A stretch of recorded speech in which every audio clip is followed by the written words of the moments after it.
Esta chica tenía 11 años cuando estranguló a 2 niños en Newcastle en 1968 solamente para ver qué se sentía. Nadie sospechaba de ella y se podía haber librado, pero fue tan cruel que la pillaron cuando empezó a reírse de los padres de los niños a los que mató. Es Mary Bell, salió de la cárcel en el 80, tuvo una hija en el 84 y nadie sabe dónde están porque se cambió el nombre y en el 2003 consiguió que la Corte Suprema les consintiera mantener su anonimato para siempre. Betty, la madre de Mary Bell, era prostituta y la tuvo cuando tenía solamente 17 años. Muchas veces iba de casa y dejaba a Mary sola con su hermana y su padre, William Bell, un ladrón alcohólico y violento que no se sabe al 100% si era su padre porque se casó con Betty cuando Mary era un bebé. Betty intentó matar a su hija más de una vez, o sea, para que te hagas una idea, cuando tenía 2 o 3 años se le cayó por la ventana de un primer piso y otra vez la atiborró a pastillas para dormir. La tía de Mary dijo que cuando Betty parió, con 17 años solamente, acuérdate, y los médicos fueron a ponerle a Mary en brazos para que la cogiera, dijo: quitadme esa cosa de encima. En 1960, cuando Mary tenía 2 o 3 años, su madre la vendió a una señora enferma mental que no podía tener hijos y Catherine, su hermana mayor, tuvo que ir sola andando a recuperar a su hermana para llevarla de vuelta a casa. A ver, todo apuntaba a que Mary no iba a tener una vida muy cómoda. Y así fue, porque ella misma dijo en una entrevista en el 98 que desde que tenía 4 o 5 años, su madre y unos señores a los que invitaba a casa abusaban de ella. Y es que la familia de Betty le ofreció varias veces quedarse con la custodia de Mary. ¿Pero por qué no aceptaba? Pues porque, como os he dicho, la prostituía y sacaba dinero. Incluso se dice que ella misma participaba en los abusos y que la ataba a una silla, le vendaba los ojos y le obligaba a hacerles cosas a los hombres que invitaba a casa. O sea, estamos hablando de una infancia completamente destrozada, porque su madre, que es la persona que debería cuidarla, que debería protegerla, no estaba en casa, la dejaba con un criminal y cuando volvía no solo no se encargaba de ella, sino que la vendía para que la violaran. Y ya sabéis que somos lo que hacemos con lo que hicieron de nosotros, así que Mary empezó a replicar desde muy joven lo que le hacían a ella. Pero antes de pasar a las personas empezó con animales, pájaros, gatos, perros, pues ya sabéis, como Jeffrey Dahmer, Ted Bundy, Edmund Kemper y el 46% de asesinos en serie. En el colegio también tenía problemas, igual estás pensando que le hacían bullying, pero no, la que hacía bullying era ella. Insultaba, escupía y pegaba a sus compañeros de clase. Siempre iba por los más débiles y no como seguramente os estáis imaginando, golpes, empujones y tal. No,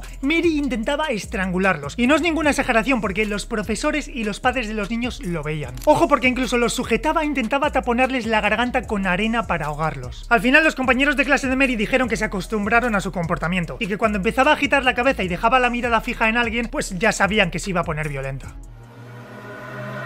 Claro, fue pasando el tiempo y se quedó sola porque los demás niños le tenían miedo, no querían jugar con ella porque literalmente intentaba matarlos. Y ocurrió algo muy interesante. Se hizo muy amiga de Norma Joyce Bell, una vecina suya 2 años mayor que ella. Por cierto, compartían apellido pero no eran familia. Y tú dirás, vale, si Mary era tan violenta e intentaba matar a todo el mundo, ¿cómo es que Norma se hizo amiga suya? Pues porque eran tal para cual, o sea, Norma también era súper violenta y tenía una falta de empatía brutal. El 11 de mayo del 68 alguien del barrio se cruzó con un niño que iba mareado y sangraba de la cabeza y decía que había estado jugando con Mary y Norma en el tejado de un refugio antiaéreo. Cuando le empujaron se cayó y se hizo una brecha en la cabeza. Esa misma tarde los padres de 3 niñas pequeñas llamaron a la policía diciendo que Mary y Norma habían intentado estrangular a sus hijas. Cuando les preguntaron qué estaba pasando, Mary dijo que no sabía nada, pero Norma dijo que Mary se acercó a una de las niñas y le preguntó: ¿qué pasa si ahogas a alguien? ¿Se muere? Después le puso las manos en el cuello y empezó a apretar hasta que la niña se puso morada. Paró y después hizo lo mismo con 2 niñas más. ¿La policía hizo algo? No.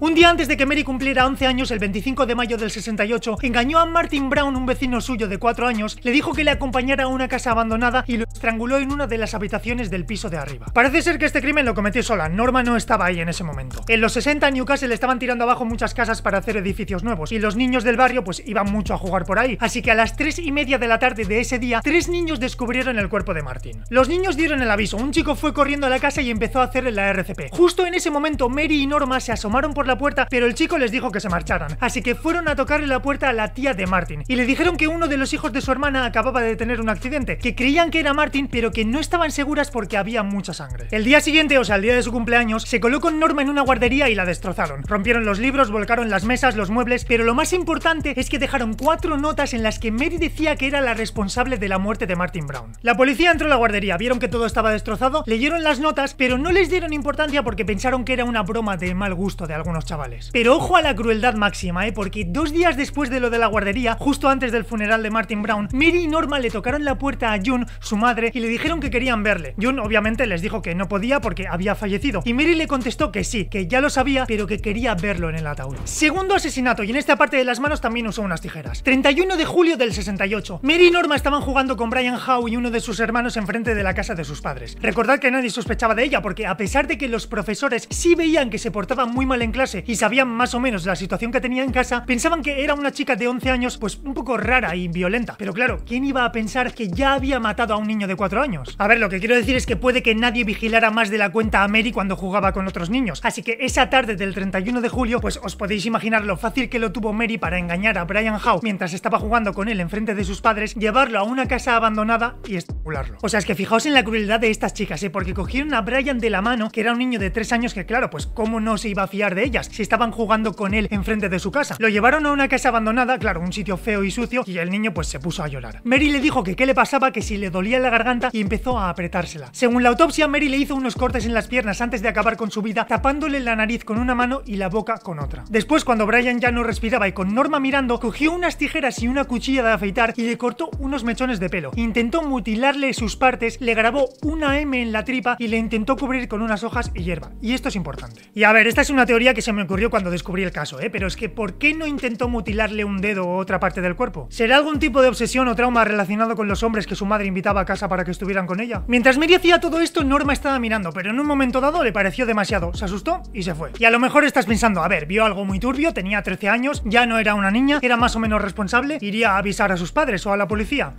No. No dijo nada de lo que había pasado en esa casa. No avisó a nadie. Y por supuesto, pues cuando descubrieron el cuerpo, no dijo quién estaba detrás de todo aquello. Se cayó y punto. Pero ojo otra vez a la crueldad máxima, ¿Sabéis ese caso de una chica dominicana que no voy a nombrar, que acabó con la vida del hijo de su pareja, que aún así colaboró en su búsqueda y que salía llorando en la tele, etcétera? Pues en este caso, Mary y Norma hicieron algo parecido. Porque fueron a buscar a Pat, el hermano mayor de Brian, el niño de 3 años al que Mary acababa de matar, y le dijeron, hey, ¿y tu hermano dónde está? Y Pat les dijo, pues no lo sé, pero estoy preocupado porque debería estar en casa ya. Y Mary y Norma le dijeron, vale, acompáñanos a buscarlo porque creemos que ha estado jugando por los edificios abandonados. Total, que los tres fueron a hacer el paripé de que buscaban a Brian, pero lo que Mary quería, y esto lo dijo ella en su declaración, era que Pat descubriera el cuerpo de su hermano para que se traumatizara. O sea, imaginaos la situación, porque los tres estaban buscando al hermano pequeño de Pat en los edificios abandonados donde hace unas semanas Martin había aparecido muerto. Y Mary le dijo, mira Pat, ¿alguna vez he visto a tu hermano jugando en esos bloques de hormigón? Vete a mirar a ver si está ahí. Y sí, estaba ahí, o sea, lo acababa de matar justo ahí. Pero fue en ese momento en el que Norma, no sé si en un ataque de humanidad o qué, dijo, va, no creo, no suele ir a jugar por ahí. Y después de este comentario, justamente Pat se asustó y se fue. A las 11:10 de la noche, un grupo que estaba buscando a Brian encontró su cuerpo entre 2 bloques de hormigón, y cuando la policía llegó a la escena del crimen, encontraron las mismas fibras de ropa marrón y gris que encontraron en el cuerpo de Martin, que eran de un vestido de Mary y de una falda de Norma. También encontraron unas tijeras rotas, y quédate con esto porque es importante. Y por la fuerza que el autor de los hechos había aplicado para estrangular a Martin, determinaron que había tenido que ser un niño. Con todas estas pruebas, la policía se puso a investigar para intentar atrapar a quien quiera que fuese la persona que estaba matando a los niños de ese barrio. Interrogaron a más de 1200 niños, y el 1 de agosto les tocó a Mary y a Norma. Y a ver, la policía ya sabía que eran las últimas personas que habían estado con Martin y con Brian, los 2 niños que aparecieron muertos, y las tenían fichadas, así que presionaron bastante. Mary y Norma la liaron desde el principio, o sea, tenían una actitud súper sospechosa, esquivaban preguntas, se contradecían, y al final admitieron que habían estado con Brian la tarde en la que apareció sin vida, pero que no sabían nada más. Al día siguiente interrogaron de nuevo a Mary, y ¿os acordáis que al principio del vídeo os he dicho que se podía haber librado si hubiese cerrado la boca? Es que se le ocurrió decir que recordaba haber visto a un niño de 8 años pegando a Brian, un niño que no sabía quién era, pero que tenía la ropa llena de hojas y hierba y que tenía en la mano unas tijeras rotas. Dijo literalmente, lo vi intentando cortarle la cola a un gato con las tijeras, pero algo estaba mal, las tijeras estaban rotas.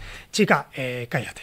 ¿Qué sacamos en claro de todo esto? Pues que lo mejor si tienes algo que ocultar es estar callado, porque si no la vas a liar sí o sí, y que Maribel cortó o intentó cortarle el rabo a algún gato con unas tijeras. Y esto es mi opinión, pero pienso que Mary tenía esa anécdota o ese recuerdo en la cabeza y lo soltó porque no tenía por qué haber dicho nada de unas tijeras rotas, porque solo la policía y el autor de los hechos podían saber que al lado del cadáver había unas tijeras. Pasó igual en el caso de Alfredo Galano, el asesino de La Baraja, que solamente la policía y el autor de los hechos podían saber que las cartas iban marcadas con rotulador azul. Total, que a raíz de esta confesión la policía tenía claro que Mary era la asesina. Unos días después de esto, el 4 de agosto, los padres de Norma llamaron a la policía diciendo que su hija quería confesar todo lo que sabía. Y así fue porque delató a Mary. Norma dijo que vio cómo hizo todo, pero que salió corriendo. Ojito, porque el 7 de agosto fue el entierro de Brian, un entierro al que fueron unas 200 personas. Y como ni Mary ni Norma estaban detenidas, pues estaban ahí. Obviamente las estaban vigilando y Dobson, el detective que llevaba el caso, mientras sacaban el ataúd de Brian de la casa para empezar el funeral, vio cómo Mary lo miraba, se reía y se frotaba las manos. O sea, yo creo que a estas alturas del vídeo ya podemos decir que Mary era o es una psicópata de libro. Los juicios fueron muy mediáticos y Mary intentaba defenderse diciendo que Norma lo había hecho todo. Decía que el día que acabó con la vida de Brian, Norma le dijo que llevaba una cuchilla de afeitar y para demostrar lo afilada que estaba se cortó un trozo de falda y después empezó a cortar a Brian. Total, que después de 9 días de juicio Norma quedó libre de cargos y acusaron a Mary Bell, que tenía 11 años y 6 meses, de los 2 homicidios, no asesinatos, ojo, y la sentenciaron a una especie de prisión indefinida. Y estarás pensando, a ver, indefinida, mató a 2 niños, pues serán